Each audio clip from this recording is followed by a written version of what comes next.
आज આપણે chapter study કરીએ એસી પ્રવાહ।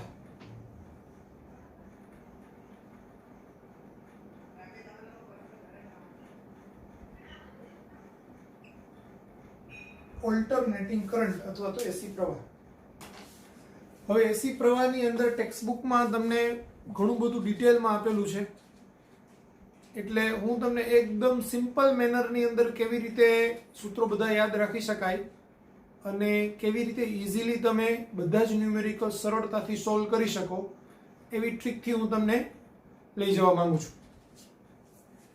તો એસી પ્રવાહનું પહેલા તો વોલ્ટેજનું સૂત્ર, એસી વોલ્ટેજનું સૂત્ર, તો એસી વોલ્ટેજનું સૂત્ર છે V = Vm sin omega t। V = Vm sin omega t, જ્યાં Vm છે તે મહત્તમ વોલ્ટેજ છે,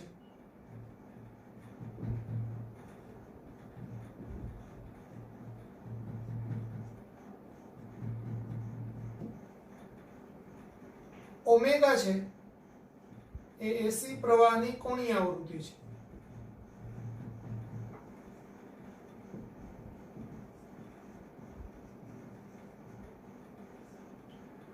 જો એસી પ્રવાહની આવૃત્તિ f હોય તો ઓમેગા બરાબર 2πf થાય, એટલે કે f બરાબર ઓમેગા બાય 2π થાય, એટલે હર્ટ્ઝ। સામાન્ય રીતે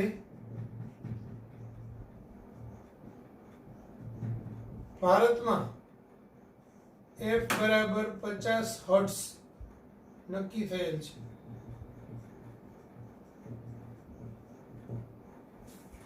આપણે જેટલો બી ઘરની અંદર એસી પ્રવાહ યુઝ કરીએ એ બધામાં જ એસી પ્રવાહની આવૃત્તિ 50 હર્ટ્ઝ હોય,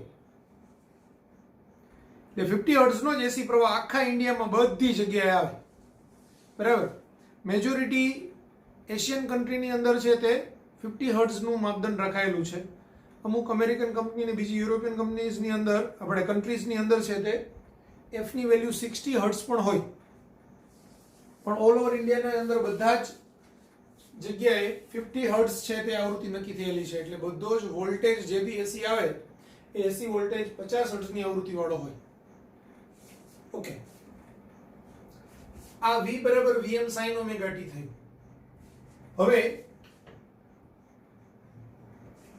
એસી પ્રવાહ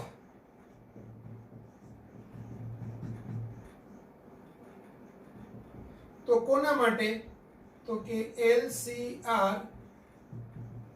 શ્રેણી જોડાણ માટે।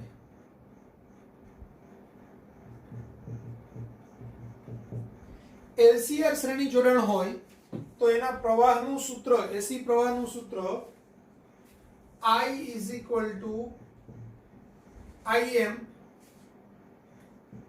sin omega t +ϕ।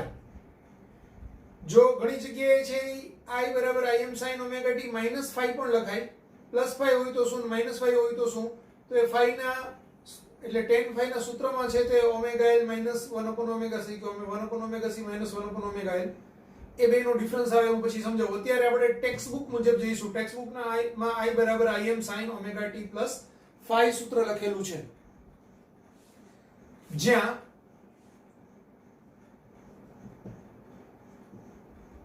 Im બરાબર મહત્તમ પ્રવાહ, Im નું સૂત્ર કોના માટે, LCR શ્રેણી જોડાણ માટે Vm અપોન, પેલું તો સૂત્ર Vm અપોન Z, જ્યાં Z છે એ પરિપથનું ઇમ્પેડન્સ છે। હવે Vm બાય Z એટલે કે Vm upon √r² plus XC minus XL નો સ્ક્વેર, Z બરાબર under route R square plus XC minus XL એનો સ્ક્વેર છે. XC છે એ 1/ωc છે, એને કેપેસિટિવ રિએક્ટન્સ કહેવાય.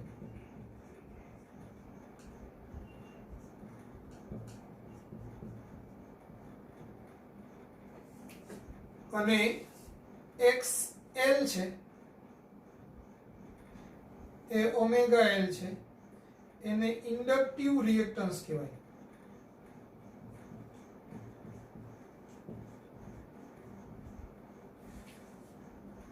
તો XC અને XL એ ઇન્ડક્ટર અને કેપેસિટરમાં નો અવરોધ છે, અથવા તો અવરોધ જેવું ટર્મ છે. એસી પરિપથ હોય ત્યારે સપોઝ હું એમ કહું, તમને અહીંયા સમજાવું, થોડું કન્સેપ્ટ ક્લિયર કરાવું. આપણી પાસે એક એસી પરિપથ છે. એસી પરિપથ માટેનો વોલ્ટેજનો સિમ્બોલ આવો હોય, બરાબર. અહીંયા હું એક અવરોધ જોડું, એની સાથે એક ઇન્ડક્ટર જોડું અને કેપેસિટર જોડું. તો આ 3 LCR શ્રેણી પરિપથ કહેવાય. એક ઇન્ડક્ટર, એક કેપેસિટર અને એક અવરોધ, પછી એક ક્રમ ગમે તે હોય. તો 3 વસ્તુ સમાંતરમાં જોડાયેલ છે, અવરોધ, ઇન્ડક્ટર અને કેપેસિટર. તો અવરોધ જે છે એ પ્યોર રેઝિસ્ટન્સ એનો R ગણાય. આ ઇન્ડક્ટરનું રેઝિસ્ટન્સ છે તે XL ગણાય, અને કેપેસિટરનું રેઝિસ્ટન્સ છે તે XC ગણાય. હવે જૂના સિલેબસની અંદર આ XL અને XC છે તે આપણે જેના સ્વરૂપમાં, એટલે કે સંકર સંખ્યાના સ્વરૂપમાં આપતા હતા, અને સંકર સંખ્યાના સ્વરૂપની અંદર એ આવતું હતું ને એના પરથી પછી છે એ આપણે એનું શ્રેણી જોડાણનું ને એ આ સૂત્ર Z નું સાબિત કરેલું હતું. હવે સંકર સંખ્યાને આ લોકોએ ચેપ્ટરમાંથી કાઢી નાખી છે. એટલે સંકર સંખ્યાના ઉપયોગો કર્યા વગર આખું ચેપ્ટર તમને અલગ રીતે એક્સપ્લેન કરેલું છે. એટલે આપણે એ એક્સપ્લેનેશનને અત્યારે કંઈ કામ નથી, એક્સપ્લેનેશનનું કોઈ કામ નથી, એક પણ દાખલામાં કે ક્યાંય એનું જરૂરિયાત નથી. એટલે આપણે ડાયરેક્ટ જ આવી રીતે કહીશું કે આ અવરોધ R હોય, આ ઇન્ડક્ટર L હોય અને આ કેપેસિટન્સ C હોય. તો અવરોધ R, આ XL અને આ XC, તો એનું અવરોધ, આખા પરિપથનો અવરોધ એ આપણે શું ગણશું? Z બરાબર under route R square plus XC minus XL નો સ્ક્વેર, આ Z છે, બરાબર. હવે આ આપણું સૂત્ર છે V બરાબર Vm sin ઓમેગા t. જૂના સિલેબસની અંદર આખું ચેપ્ટર, એટલે આમ જોવા જઈએ તો આ CBSE ની ટેક્સ્ટ બુક આવી એના પહેલા 25 વર્ષ થયા. હું ભણતો ત્યારે બી એ જ આવતું, V બરાબર Vm cos omega t. Last 3 syllabus change થયા ટેક્સ્ટ બુક્સ, આ છેલ્લી એટલે ચોથી, એના બી આગલા વર્ષોમાં બી એ જ આવતું. એટલે અત્યાર સુધી ગુજરાત બોર્ડની અંદર એટલીસ્ટ 25 વર્ષથી આ V બરાબર Vm sin ઓમેગા t ની જગ્યાએ cos ઓમેગા t ચાલતું હતું. પણ હવેથી એ લોકો V બરાબર Vm sin ઓમેગા t સૂત્ર લઈને આખું બધું ડિરાઈવ કરેલું છે. એટલે બધા સૂત્રો થોડા આમ તેમ થઈ ગયેલા છે. એટલે અમુક જૂની બુક્સ તમારી પાસે હશે તો જૂની બુક્સની અંદર તમને V બરાબર Vm cos ઓમેગા t સૂત્ર જોવા મળશે. તો અહીંયા આપણે હવે નવા સિલેબસ મુજબ, નવી ટેક્સ્ટ બુક મુજબ જ આપણે એને ભણીએ છીએ. એટલે લેટેસ્ટ જ તમને કરાવું છું. પણ આ એટલા માટે કે જાણકારી હોય તમને તો ખ્યાલ આવે કે sin ઓમેગા t હોય અથવા તો cos ઓમેગા t હોય તો એનાથી બેઝિકલી કંઈ ફરક પડતો નથી. કારણ કે ઓમેગા ટી ટર્મ છે એનું કળા છે, સમય ક્યાંથી સ્ટાર્ટ થાય એ મુજબનું વોલ્ટેજ ક્યાંથી સ્ટાર્ટ થાય એ ગણવાનું છે.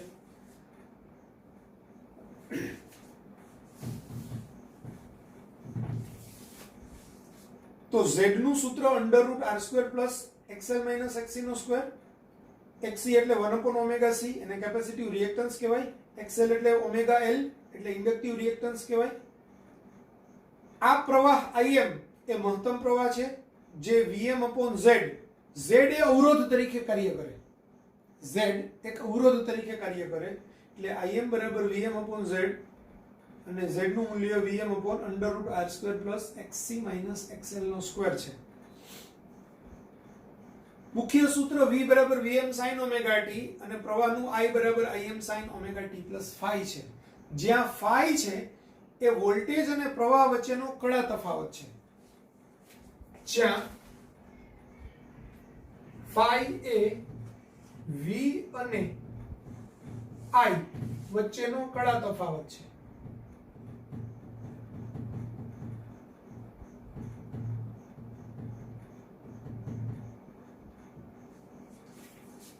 હવે સમજો, આની કડા ઓમેગા ટી છે, આની કડા ઓમેગા ટી વત્તા phi છે. જો phi નું મૂલ્ય ધન હોય તો એનો મતલબ એવો થાય કે v કરતા I પ્રવાહમાં કડામાં phi જેટલો આગળ છે. આ ઓમેગા ટી કડાની, આની કડા કેટલી? ઓમેગા ટી વત્તા phi. તો આની કડા ઓમેગા ટી ના ઓમેગા ટી માં આપણે phi જેટલું ઉમેર્યું તો આપણે એમ કહી શકાય કે પ્રવાહ એ વોલ્ટેજ કરતા કડામાં phi જેટલો આગળ છે. પણ જો phi ની કિંમત ઋણ હોય તો હું એમ કહું આની phi ની કિંમત -π/2 છે, તો હું જ્યારે આમાં કિંમત મૂકું -π/2 તો ઓમેગા ટી -π/2 થાય.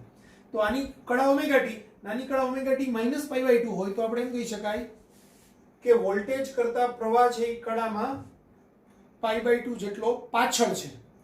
અહીંયા વત્તા હોય તો આગળ, માઇનસ આવે તો પાછળ. ક્લિયર? એટલું કન્સેપ્ટ ક્લિયર થઈ ગયો? હવે આ કડા ક્યાંથી આવી? તો હું બધું જ ડિટેલ, થોડું અત્યારે કન્ફ્યુઝન જેવું લાગશે, એક પછી એક ઈચ એન્ડ એવરી પોઈન્ટને ડિટેલમાં ક્લિયર કરતો જઈશ ને એટલે તમારા માઇન્ડની અંદર બધા જ ડાઉટ્સ ક્લિયર થઈ જશે. તો phi એ v અને I વચ્ચેનો કડા તફાવત છે. આ phi નું સૂત્ર tan phi એટલે xc minus xl upon r છે.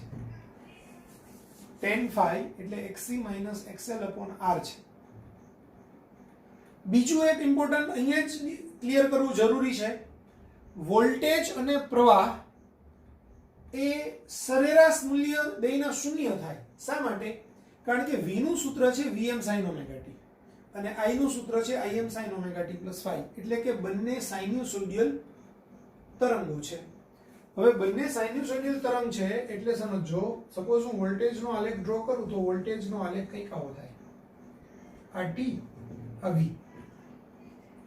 આ એનું મહત્તમ વોલ્ટેજ vm, અને આ જે તરંગ છે એ v બરાબર vm sin ઓમેગા t મુજબ બદલાઈ રાખે છે. ક્લિયર? હવે જેમ અહીંયા સમયનું મૂલ્ય બદલાય 0 થી, એમ t બરાબર 0 સમયે sin 0 એટલે 0 થાય તો વોલ્ટેજ 0 હશે.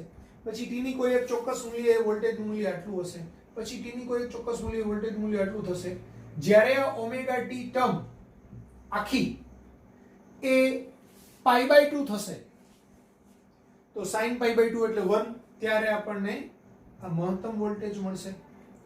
પછી આ વત્તા ઓમેગા ટી આખી ટર્મ છે એ પાઈ થશે ત્યારે sin π એટલે 0 એટલે આ ટર્મ મળશે. પછી પાછી આ વત્તા 3π/2 થશે એટલે -1 થાય એટલે કે -vm થશે. પછી 0 થશે. આવી રીતે મૂલ્ય ચાલ્યા રાખશે. આને સાથે સાથે ડિસ્કશન લીધેલું છે તો ફેઝર બી જરાક સમજાવી દઉં તમને. ફેઝર છે એ કોઈ પણ આવું સાઇન્યુસોઇડલ કે કોસાઇન્યુસોઇડલ વિધેય હોય તો એ સાઇન્યુસોઇડલ કે કોસાઇન્યુસોઇડલ વિધેયને ફેઝરની મદદથી દર્શાવી શકાય. અહીંયા સપોઝ હું એમ કહું કે આ વોલ્ટેજનો ફેઝર છે જેની લંબાઈ, આટલી લંબાઈ એ vm છે. એટલી છે vm. આ જે ખૂણો છે એ ઓમેગા છે, ઓમેગા t. બરાબર? આ ફેઝર એ વિષમ ઘડી દિશામાં ફરે છે. આ ફેઝર વિષમ ઘડી દિશામાં ફરે છે એટલે આમ ફર્યા રાખે સતત. કારણ કે સમયનું મૂલ્ય તો વધે, સમય વધે એમાં ઓમેગા ટી ખૂણો મોટો થતો જાય. જેમ જેમ સમયનું મૂલ્ય, અહીંયા સમય 0 છે, બરાબર? સમય 0 છે એટલે આ ફેઝર છે એક્ચ્યુઅલી આમ હશે. જ્યારે t ની કિંમત 0 હશે ને ત્યારે આ ફેઝર આમ હશે. બરાબર? તો એનો આ બાજુનો ઘટક કેટલો થાય? 0. હવે સમજો, આ ઓમેગા ટી છે, આ vm છે, તો એનો આ બાજુનો ઘટક એટલે કે આટલું મૂલ્ય એ Vm sin ઓમેગા t થાય. બરાબર. હવે આ મૂલ્ય આટલું હશે ત્યારે આ Vm sin ઓમેગા t, કારણ કે ઓમેગા t ની કિંમત 0 છે એટલે Vm sin ઓમેગા t ની કિંમત 0 હશે એટલે 0 હશે, એટલે આ મૂલ્ય. પછી સપોઝ સમયનું મૂલ્ય આટલું થાય, બરાબર, તો એનો આ બાજુનો ઘટક એટલે જ્યારે આ ખૂણો છે એ આટલો થાય ઓમેગા t નું મૂલ્ય, ત્યારે આ મૂલ્ય આટલું આવે, એ અહીંયા આવે આટલું. આવી રીતે આ ઓમેગા t જેમ સમય વધતો જાય ઓમેગા t નું મૂલ્ય વધતું જાય, ઓમેગા t નું મૂલ્ય જેમ જેમ વધતું જાય એનો આ બાજુનો ઘટક એનું મૂલ્ય sin ઓમેગા t ની કિંમત વધતી જાય. આ જ્યારે અહીંયા આવે એટલે કે ઓમેગા t બરાબર π/2 થાય ત્યારે મહત્તમ Vm મળે આપણને અહીં આટલું. બરાબર. આમ ફરે એમ આ ઘટકનું મૂલ્ય 0 થી વધતા વધતા મહત્તમ થાય, પાછું ઘટતા ઘટતા 0 થાય, પછી રિવર્સ દિશામાં વધતા વધતા મહત્તમ થાય, પાછું ઘટતા ઘટતા 0 થાય.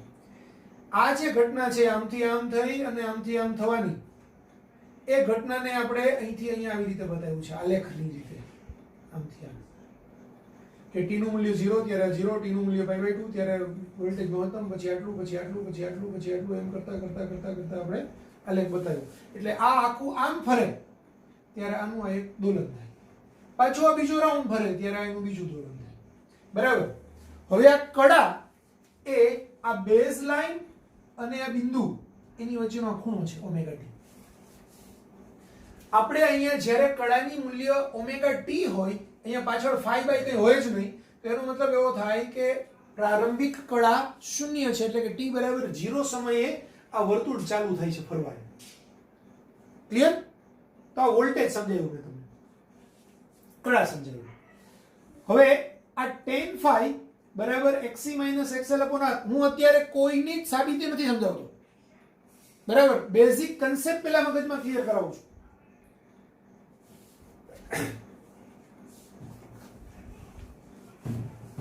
તો અહીંયા આ tan phi બરાબર xc - xl / r છે, ક્યાંથી આવે?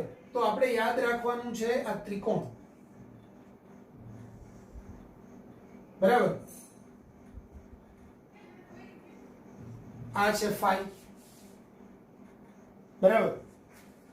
આ સાઈડ, નીચેની સાઈડ હંમેશા અવરોધ હોય r, આ સાઈડ હંમેશા xc - xl અને આ સાઈડ હંમેશા z અથવા તો માનાંકમાં z લખો તોય ચાલે, કારણ કે પહેલામાં તો આપણે આગળની ટેક્સ્ટ બુકમાં z ને આપણે સંકર સંખ્યા તરીકે દર્શાવતા, તો એનું મૂલ્ય એટલે માનાંકમાં z લખતા. તો અહીંયા સંકર સંખ્યા જ નથી એટલે z એ જ એનું મૂલ્ય છે. તો z બરાબર પાયથાગોરસનો પ્રમેય વાપરો, z નો વર્ગ એટલે r નો વર્ગ વત્તા xl - xc નો હોલ સ્ક્વેર આવી ગયું, તેના વર્ગમૂળ્યો એટલે આ z બરાબર √r² + xc - xl નો whole square. Okay. tan phi એટલે સામેની બાજુ એટલે કે xc - xl upon r, એટલે tan phi બરાબર xc - xl upon r. તો એ પણ આપણને મળી ગયું. તો આ ત્રિકોણ ખાસ યાદ રાખવાનો છે. પછી હજુ એક આપણને સૂત્રની જરૂર પડવાની છે, cos phi. cos phi એટલે પાસેની બાજુ છેદમાં કર્ણ એટલે કે r/z, r/z. તો એના પરથી z નું મૂલ્ય તો મને ખબર છે, એટલે r ના છેદમાં √r² + xc - xl એનું સ્ક્વેર, બરાબર. cos phi ને કહેવાય પાવર ફેક્ટર. શું કહેવાય? Power factor.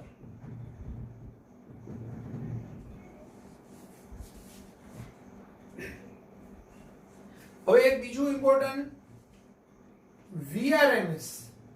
VRMS એ પ્રવાહનું એટલે કે જે આપણું સાઇન્યુસોઇડલ ફંક્શન હતું એનું એવરેજ મૂલ્ય શૂન્ય હોય, કારણ કે આનો નાનો સરવાળો 0 થાય એટલે કોઈ બી સાઇન્યુસોઇડલ ફંક્શનનો એક આવર્તકાળ પરનું સરેરાશ મૂલ્ય શૂન્ય હોય. એટલે શૂન્ય મૂલ્ય છે એટલે એને આપણે VRMS ને Vm/√2, તો તો VRMS મૂલ્ય આપણે લઈએ છીએ, કોઈનું બી VRMS મૂલ્ય એ આપણે જેવી રીતે DC વોલ્ટેજ લઈએ તો એવી રીતે AC વોલ્ટેજ એટલે આ VRMS લેવાય. આપણે એમ કહીએ 220 વોલ્ટ, તો જે AC વોલ્ટેજ છે 220 વોલ્ટ એનું VRMS મૂલ્ય હોય. VRMS એટલે Vm/√2 અને IRMS એટલે Im/√2.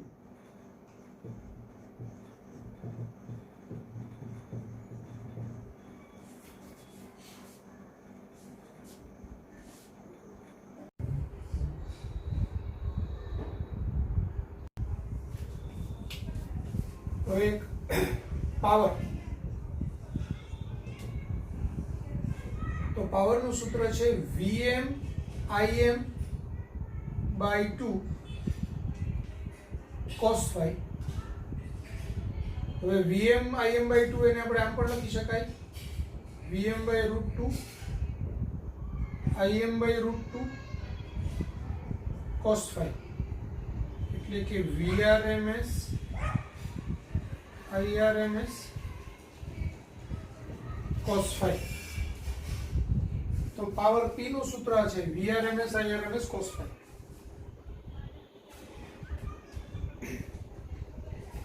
phi ની વેલ્યુ, cos phi ની વેલ્યુ એ R/Z છે.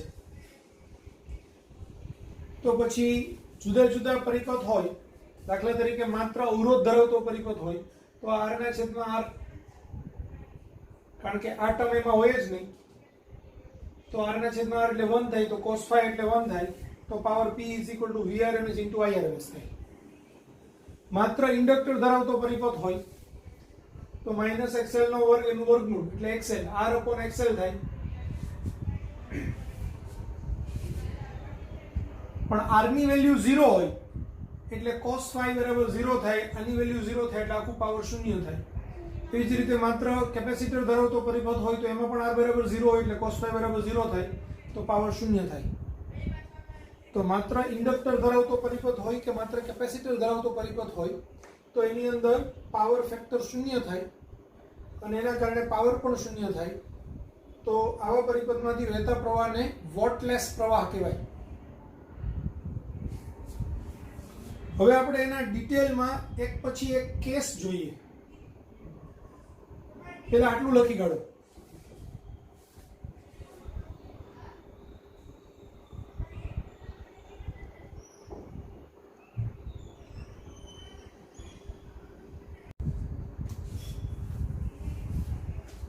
તો આપણે હમણાં જોયું કે એક તો V બરાબર Vm sin omega t સૂત્ર છે. બીજું સૂત્ર જોયું I બરાબર Im sin omega t plus phi છે. પછી આપણે tan phi એટલે XC minus XL upon R cos phi એટલે R upon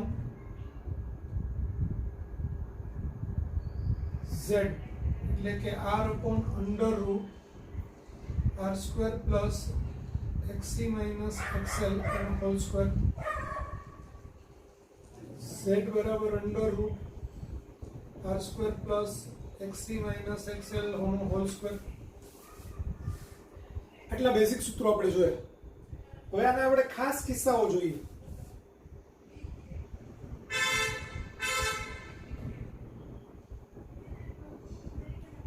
હું એમ કહું કે માત્ર અવરોધ ધરાવતો પરિપથ હોય,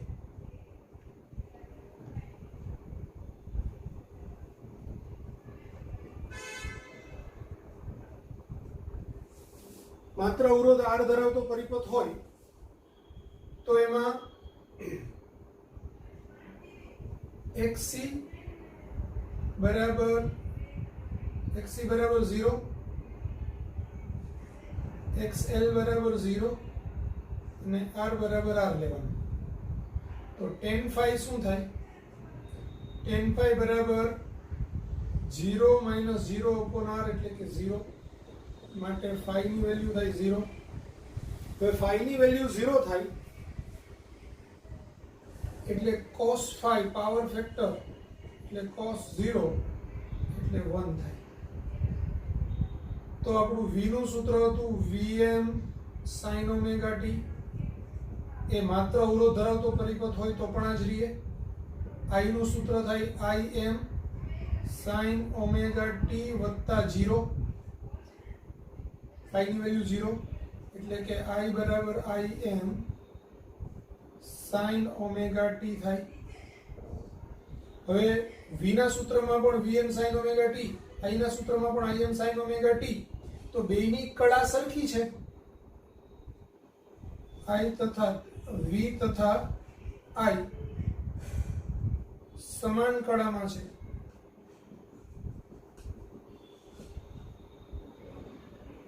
એટલે કે v અને I વચ્ચેનો કળા તફાવત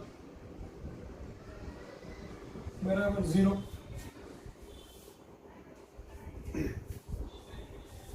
એનું z નું મૂલ્ય √r² પ્લસ 0 માઇનસ 0 નો સ્ક્વેર એટલે કે r. તો પરિપથનો કુલ અવરોધ એ પણ r થશે.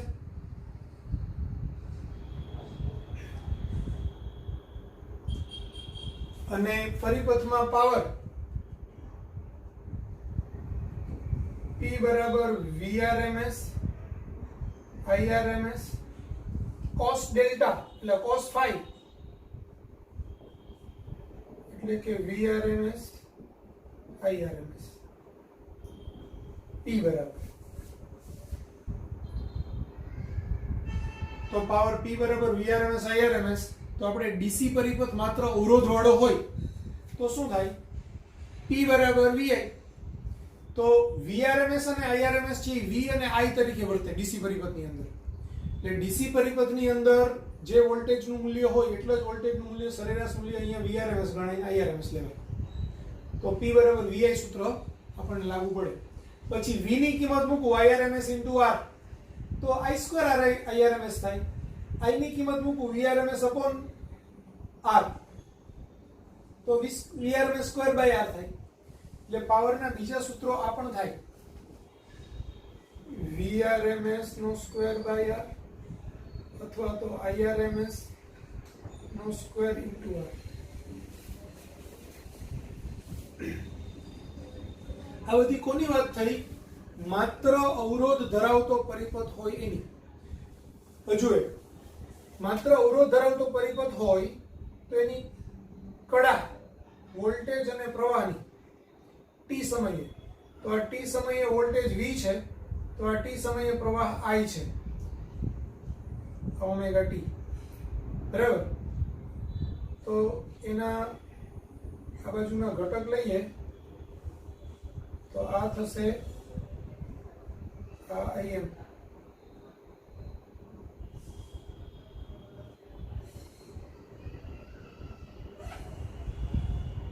તો im sin omega t અને આ થશે અહીંથી આટલું અને આ vm sin omega t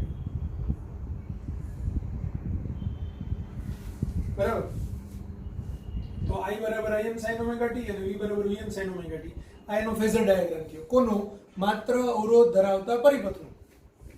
એનો આલેખ ડ્રો કરું તો એ આલેખ કંઈક આવો થશે.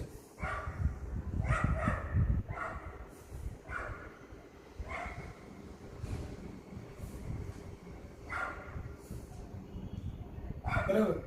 પ્રવાહ માટે જ્યારે બેની કળા સરખી હોય ત્યારે વેલ્યુ 0 બેના એક સાથે થવા જોઈએ. એટલે બે પોઈન્ટ અહીંયા જ આવવા જોઈએ. મહત્તમ તો મહત્તમ મૂલ્ય બી અહીંયા એક સાથે જ થવું જોઈએ.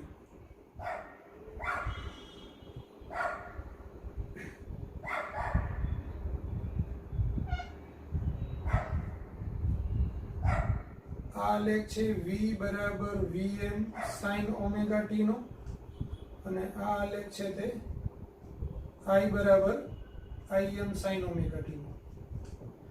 આ t અને આ બાજુ એ v.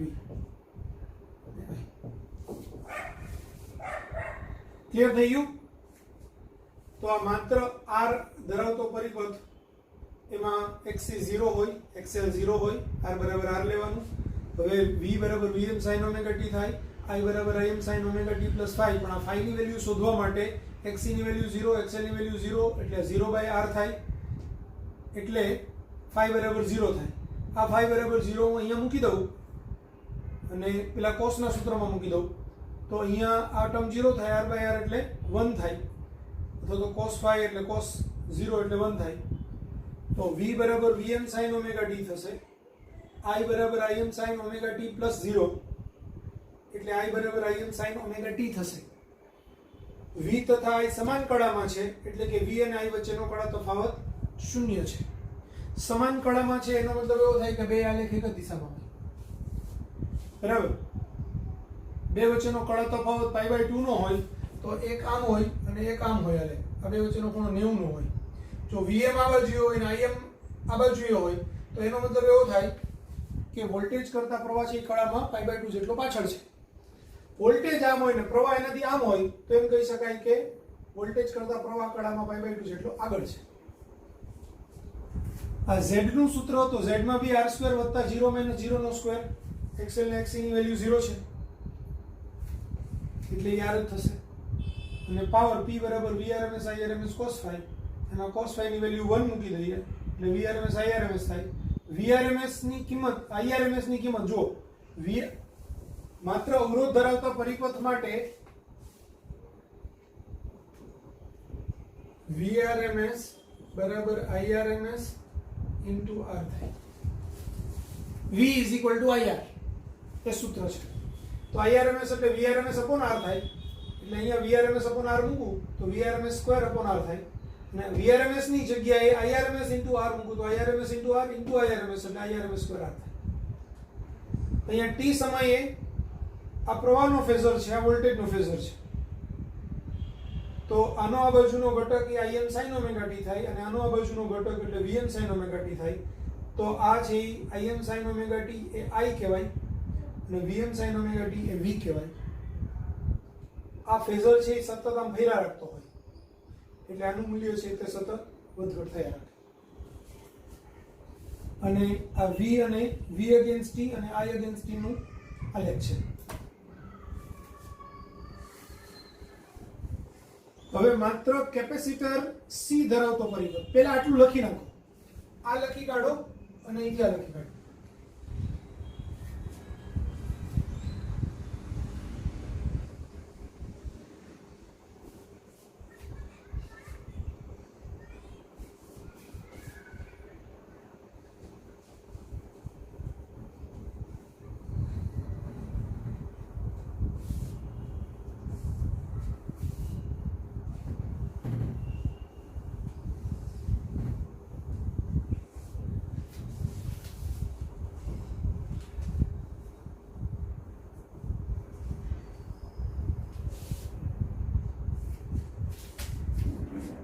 હવે માત્ર C ધરાવતો પરિપથ એટલે કે કેપેસિટર ધરાવતો પરિપથ, તો માત્ર કેપેસિટર ધરાવતો પરિપથ હોય એની અંદર xc એટલે 1/omega c છે,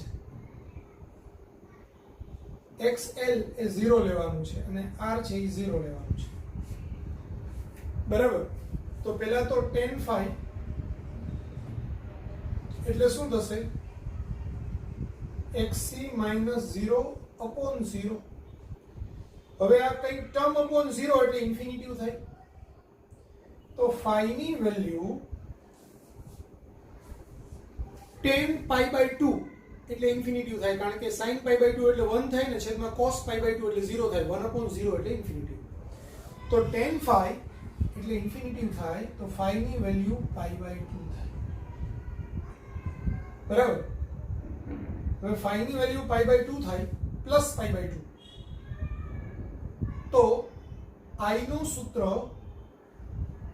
i બરાબર im, v નું સૂત્ર ક્યારે બદલાય નહીં, vm sin omega t, કારણ કે phi થી સ્વતંત્ર છે, એટલે i નું સૂત્ર im sin omega t plus π/2 આવે, બરાબર. તો આપણે એમ કહી શકાય કે માત્ર સી ધરાવતા પરિપથમાં પ્રવાહ I એ વોલ્ટેજ V કરતા કડામાં π/2 જેટલો આગળ છે.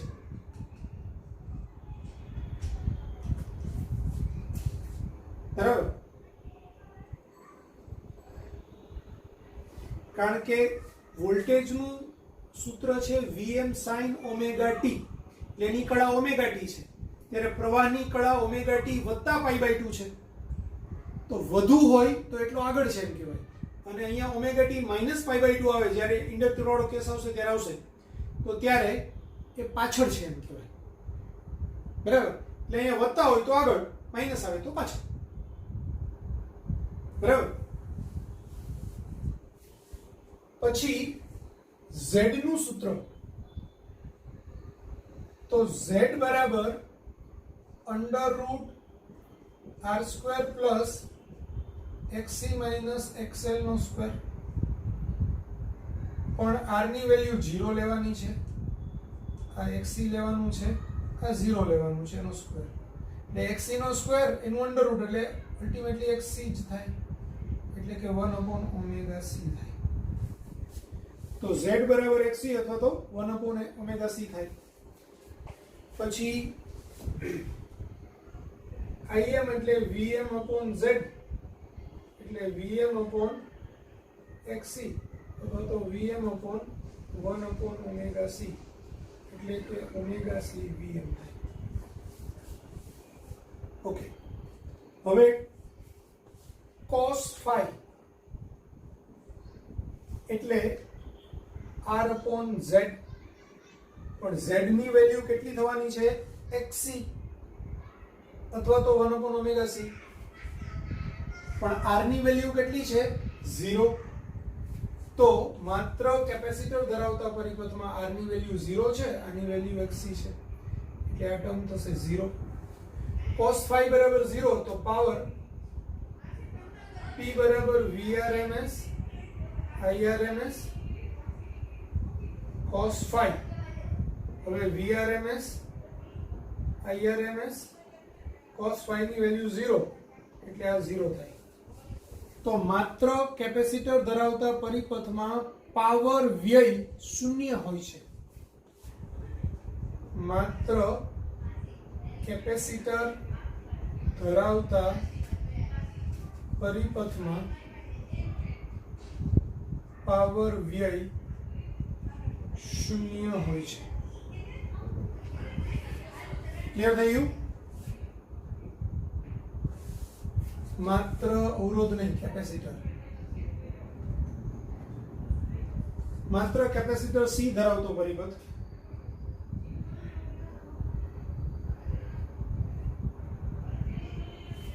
હવે V નું સૂત્ર છે Vm sin omega t, I નું સૂત્ર છે Im sin omega t plus π/2. તો એનો જો ફેઝર ડાયાગ્રામ મારે ડ્રો કરવો હોય તો હું શું કરીશ?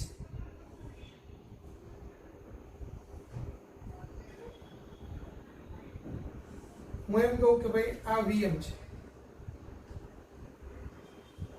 આ ઓમેગા t, એટલે Vm નો આ બાજુનો ઘટક એ શું થાય? Vm sin omega t. Okay, હવે Im ના સૂત્રમાં ઓમેગા t પ્લસ π/2 આવે, એનો મતલબ એવો થયો કે આની સાથે 90 નો ખૂણો બનાવે તે દિશામાં આ ખૂણો કેટલો હોવો જોઈએ? π/2 નો, એ દિશામાં Im હોવું જોઈએ. બરાબર, Im નો આ બાજુનો ઘટક એ આટલો થાય, એટલે આ જે મૂલ્ય છે એ Im sin omega t plus π/2 થાય.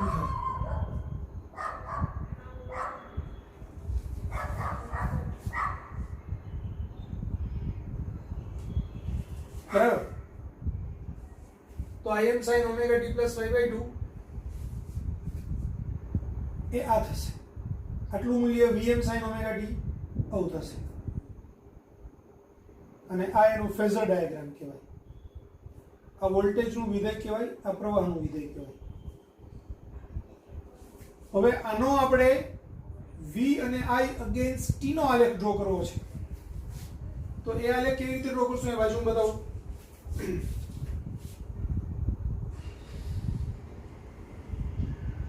V નું સૂત્ર છે Vm sin ઓમેગા t.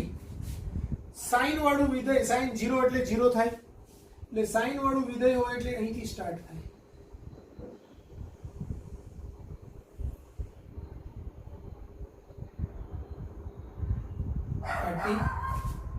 આ સૂત્ર છે V બરાબર Vm sin ઓમેગા t.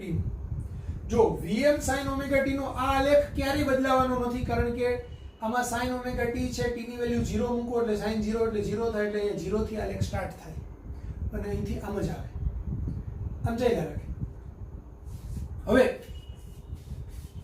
અને આ મૂલ્ય છે અહીંથી આટલું કેટલું થાય તો કે એનું મહત્તમ મૂલ્ય છે એટલે આ Vm થાય. હવે પ્રવાહ છે એ વોલ્ટેજ કરતા કડામાં π/2 જેટલો આગળ છે. આગળ છે નો મતલબ શું થાય સર? આગળ છે નો મતલબ આગળ જ થાય. તો જો આની કડા 0 હોય તો આની કડા π/2 હોવી જોઈએ. એટલે પ્રવાહનો આલેખ જો સમજો, હું તમને આમ સમજાવું. આ 0 કડા ત્યારે એ અહીંયા હોય, અહીંથી આપણે આમ ફરતા જઈએ, અહીંયા પહોંચી ત્યારે એને આ સંદર્ભ રેખા સાથે આ ખૂણો કેટલો બનાવ્યો π/2 નો. ત્યારે આપણું સંદર્ભ બિંદુ ક્યાં હોય? અહીંયા જ હોય. એટલે આ અહીંથી આમ જે ગતિ કરે છે સરળાવર્ત ગતિ, એના માટે આ કડા છે એની π/2 કહેવાય. જ્યારે અહીંયા હોય ત્યારે એની કડા π/2 કહેવાય. અહીંથી અહીંયા આવે ત્યારે આ આમ નીચે ઉતરી રહ્યો છે, ત્યારે અહીંયા પહોંચે પાછો આમ ફરી અને આમ પાછો આવ્યો હોય ત્યારે આ કડા એની પાઈ કહેવાય. આ અહીંથી આમ જાય અહીંયા પહોંચે ત્યારે આ એની કડા છે તે 3π/2 થાય, અહીંથી આટલી, અને પાછો અહીંથી અહીંયા આવે ત્યારે આ કે એની કડા છે તે 2π થાય. એટલે આની કડા પાઈ છે તે અહીંથી થાય. હવે આનો આલે કંપ વિસ્તાર I નો થોડો નાનો હોય, બરાબર? તો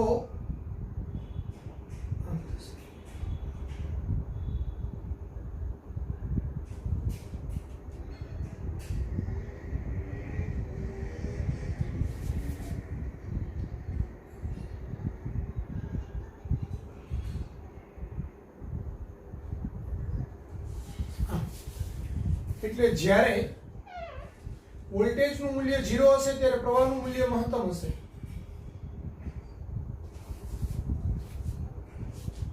આનું મૂલ્ય છે મહત્તમ હશે ત્યારે આ 0 હશે. શા માટે એવું? કારણ કે હું જ્યારે અહીંયા 0 મૂકું, ઓમેગા t માં t ની કિંમત 0 મૂકું ત્યારે આ 0 વત્તા π/2 એટલે π/2 થાય, તો sin π/2 એટલે 1 થાય, ત્યારે પ્રવાહનું મૂલ્ય કેટલું હોય? Im હોય.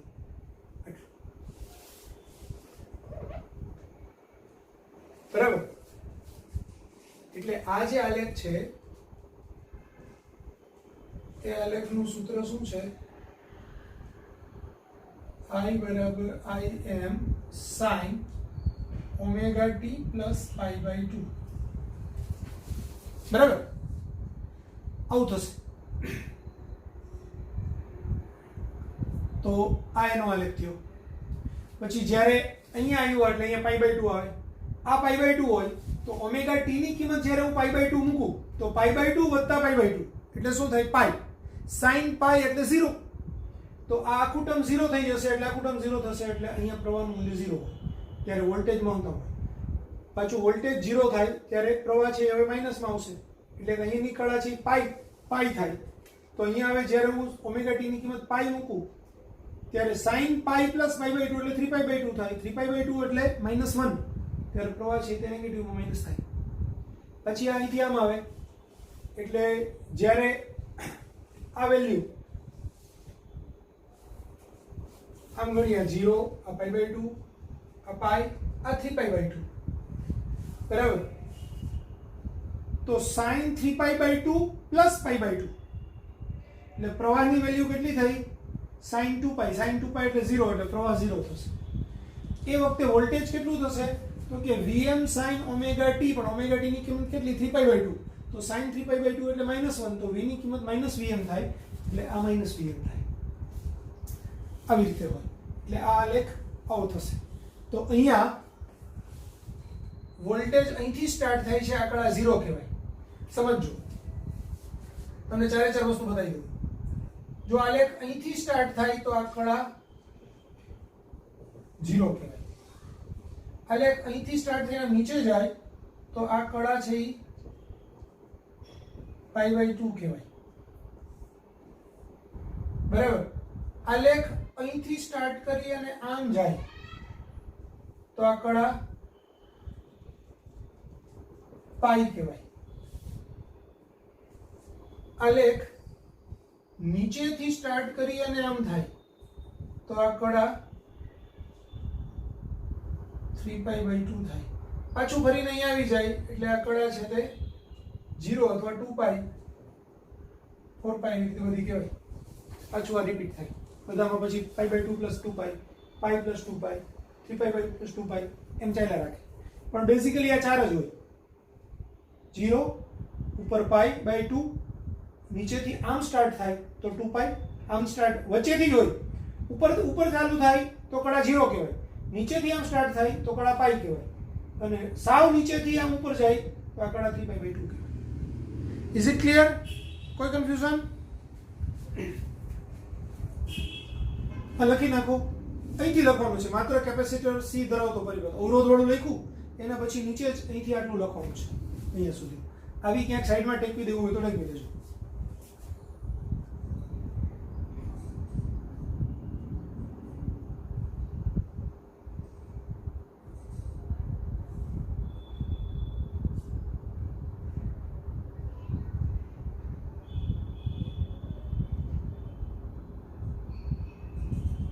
લગાવ્યું?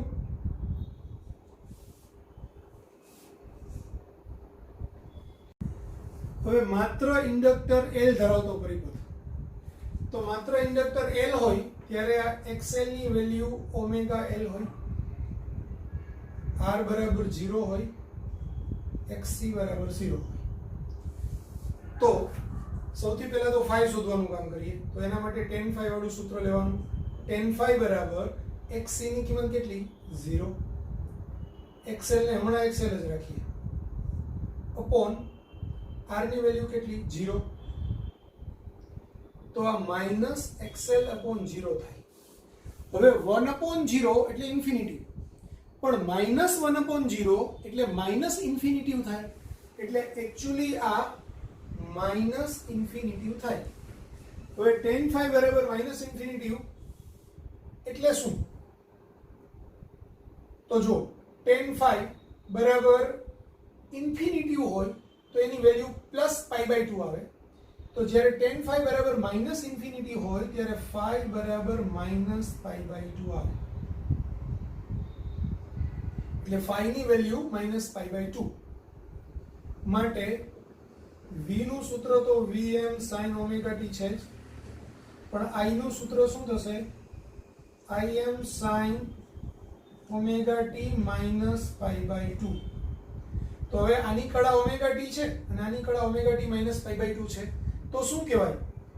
વિદ્યુત પ્રવાહ એ વોલ્ટેજ કરતા કડામાં π/2 જેટલો પાછળ છે, અથવા ઊંધું કહેવું એમ કહી શકે કે વોલ્ટેજ એ પ્રવાહ કરતા કડામાં π/2 જેટલો આગળ છે.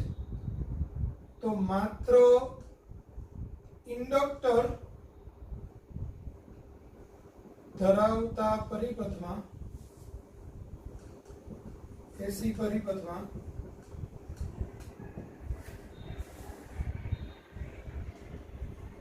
વોલ્ટેજ V એ પ્રવાહ I કરતા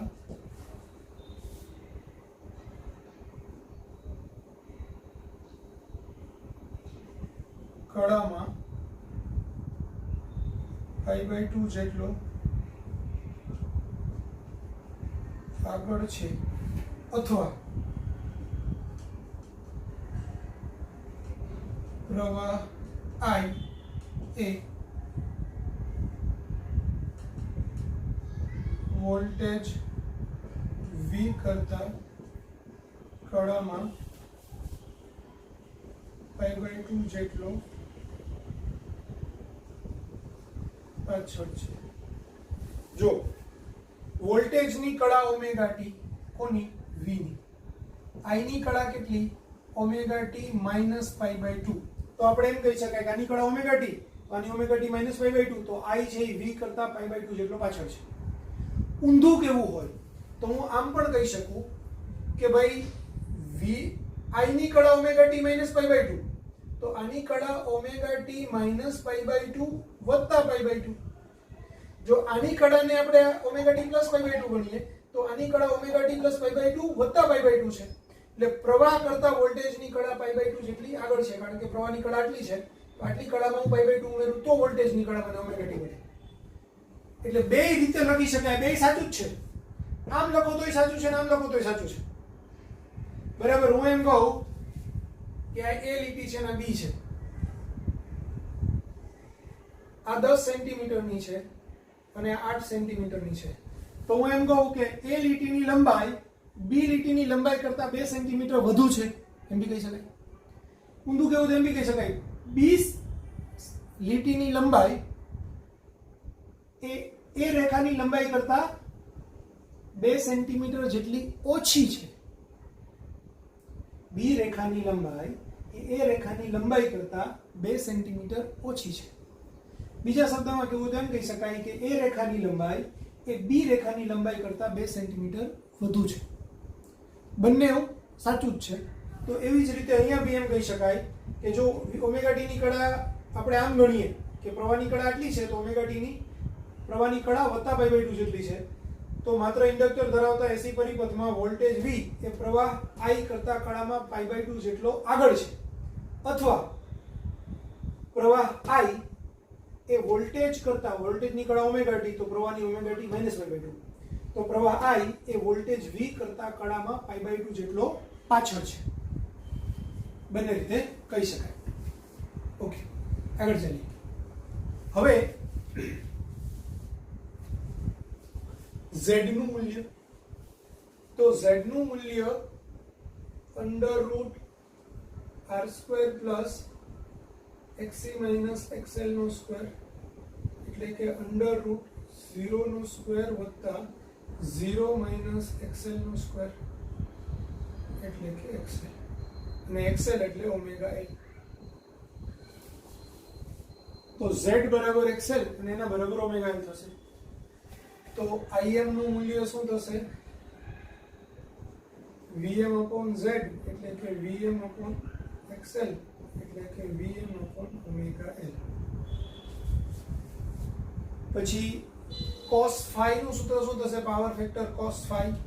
cos phi એટલે R/Z, પણ R ની વેલ્યુ 0 છે, Z એટલે ઓમેગા l છે, તો આ 0 થશે. cos phi બરાબર 0 છે એટલે પાવર P બરાબર VRMS IRMS cos phi, અને cos phi એટલે 0 છે એટલે VRMS IRMS 0 એટલે 0. તો માત્ર ઇન્ડક્ટર ધરાવતા પરિપથમાં પણ પાવર વ્યય શૂન્ય હોય છે. માત્ર ઇન્ડક્ટર ધરાવતા પરિપથમાં પણ પાવર વ્યય શૂન્ય હોય છે. હવે એનો એક આલેખ ડ્રો કરી નાખીએ. ફેઝર ડાયાગ્રામ પહેલા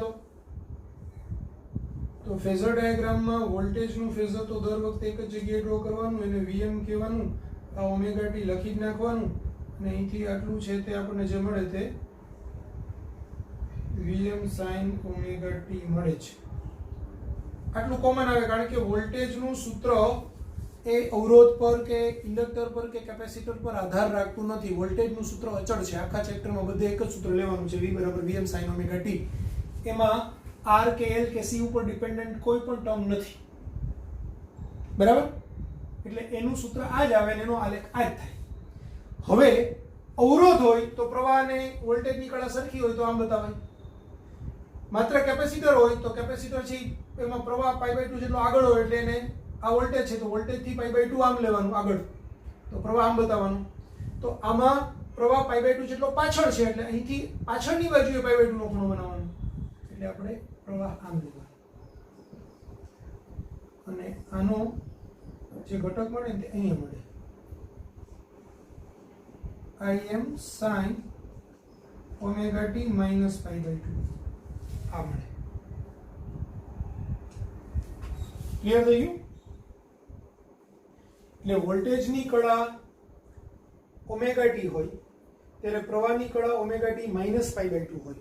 તો જો વોલ્ટેજની કળા 0 હોય તો પ્રવાહની કળા માઇનસ π/2 અથવા તો 3π/2 થાય. એટલે એનો જો હું આલેખ ડ્રો કરું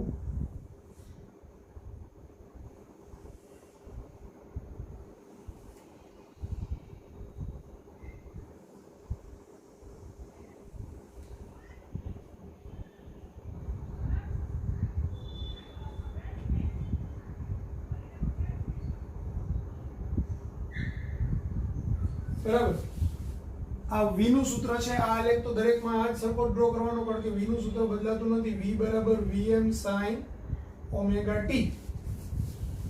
હવે પ્રવાહની અંદર ઓમેગા t માઇનસ π/2 આવે છે, એટલે કે જ્યારે t ની વેલ્યુ 0 હોય તો ઓમેગા t 0 થાય, પણ ત્યારે sin ઓમેગા t માઇનસ π/2 એટલે આ 0 ટર્મ હોય તો બી આ sin માઇનસ π/2 થાય. sin માઇનસ π/2 એટલે -1 થાય, એટલે im ની વેલ્યુ -im આવે, એટલે i ની વેલ્યુ -im આવે. એટલે આ આલેખ અહીંથી સ્ટાર્ટ થાય.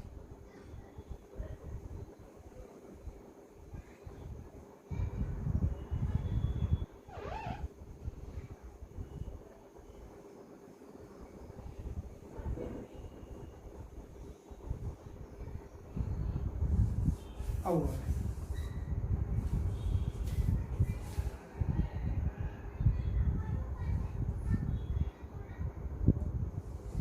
ક્લિયર થઈ ગયું?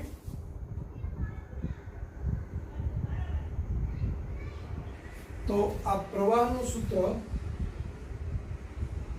I બરાબર Im sin omega t minus π/2 આવું થાય.